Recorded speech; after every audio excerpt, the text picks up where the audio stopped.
Merci, Monsieur le ministre. La parole est à Monsieur Bountan. Merci. Ma question s'adresse à Jean-Yves Le Drian et je souhaite associer mes collègues Nicole Dubré-Chirat et Christophe Arendt. Monsieur le ministre de l'Europe et des Affaires étrangères, le 27 janvier 1964, le général de Gaulle faisait de la France le premier pays occidental à reconnaître la République populaire de Chine. 2019 marque le 55e anniversaire de cet acte fort auquel le peuple chinois reste profondément attaché.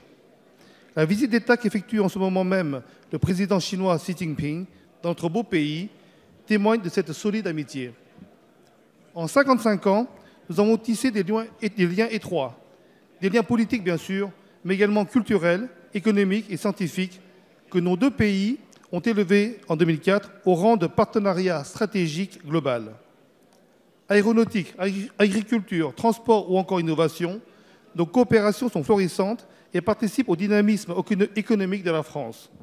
Pour preuve, la commande de 300 Airbus pour près de 30 milliards qui a été signée hier. Ce succès ne doit cependant pas masquer les défis qui se présentent à nous. Qu'il s'agisse de projets des nouvelles routes de la soie, du déploiement de la 5G ou d'autres secteurs stratégiques intimement liés à notre souveraineté, il nous faut absolument progresser et trouver ensemble des réponses adaptées. Seconde puissance mondiale, la Chine est un interlocuteur incontournable pour nous et pour l'Europe. Seule une position commune nous permettra de rééquilibrer le rapport de force.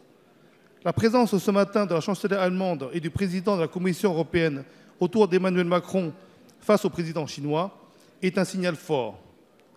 Alors que la visite d'État du président chinois s'achève aujourd'hui, pouvez-vous nous dire, Monsieur le ministre, nous en dresser le bilan de cette visite, de notre stratégie, et nous indiquer la stratégie suivie par la France pour que ce partenariat soit véritablement gagnant-gagnant.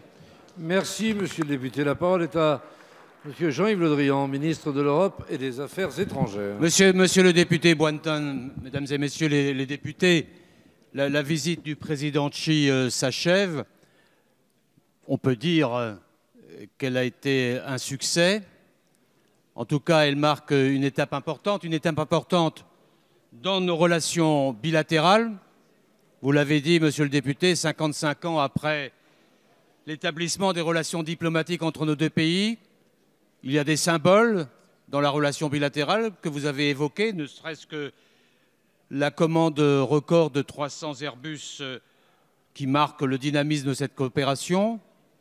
Je souligne aussi l'importance des engagements dans le domaine agricole et agroalimentaire avec la levée de l'embargo sur la volaille qui succède à la levée de l'embargo sur la viande bovine, qui permet aussi des agréments pour plusieurs entreprises françaises dans l'agroalimentaire. Cela ouvre beaucoup de perspectives qui s'ajoutent à la coopération nucléaire qui se poursuit, la coopération spatiale. Et il y a eu beaucoup d'engagements pris dans le domaine de la coopération culturelle et de la mobilité des jeunes. Mais ce qui est le plus important que vous avez souligné, c'est le fait qu'il y a un approfondissement de la démarche pour un multilatéralisme rénové et plus équilibré, qui a été marqué ce matin par la présence d'une Europe unie sur ses engagements, en présence de la chancelière Merkel et du président Juncker. Le président français avait souhaité cette rencontre élargie. Cela marque une démarche de fond sur un nouveau multilatéralisme qui porte en particulier sur la dimension climatique et les engagements mutuels que nous prenons à cet égard, qui porte aussi sur la rénovation indispensable de l'Organisation mondiale du commerce et qui porte enfin sur la connectivité, que vous l'appeliez route de la soie ou connectivité. Le sujet, c'est qu'il faut qu'elle soit à double sens et qu'elle réponde aux normes internationales. Voilà, très condensé, le bilan d'une visite qui, à tous égards, a été exceptionnelle. Merci.